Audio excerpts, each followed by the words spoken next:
Евангелие от Иоанна, 3 глава, с 1 стиха. Ein de anthropos ek ton Pharisaion, Nicodemos onoma auto, archon ton Iudaion.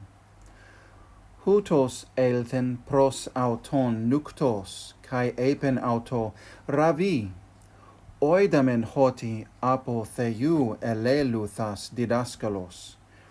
Udes gar dunetai, tauta ta semeia poien ha su poies, ean me e hotheos me tautu. Apecrithe Iesus, kai epen auto, Amen, amen, lego soi, ean me tis genethe anothen, u dunatai iden ten basilean tu theou. Lege pros auton ho Nicodemos, pos dunatai anthropos genethenai geron on, me dunatai eis ten koilian tes metros autu deuteron eis elthen kai genethenai?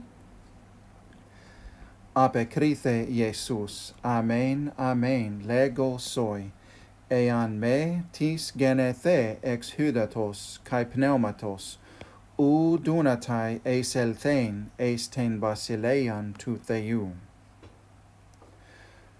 To gegenemenon ec te sarkos sarx estin, kai to gegenemenon ec tu pneumatos pneuma estin.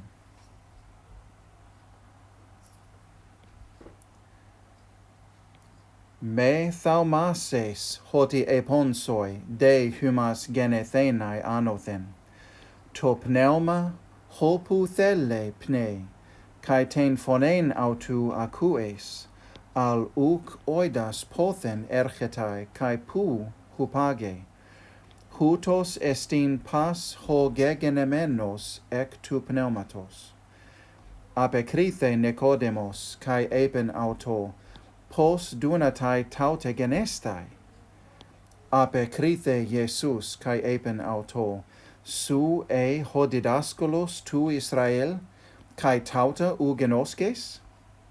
Amen, amen, lego soi, hoti ho oidamen la lumen, kai ho heurakamen marturumen, kai ten marturian hemon u lambanete.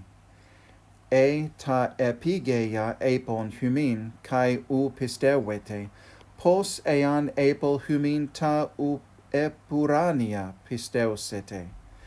Kai udes anabebeken eis ton uranon, e me ho ec tu uranu katabas, ho huios tu anthropu.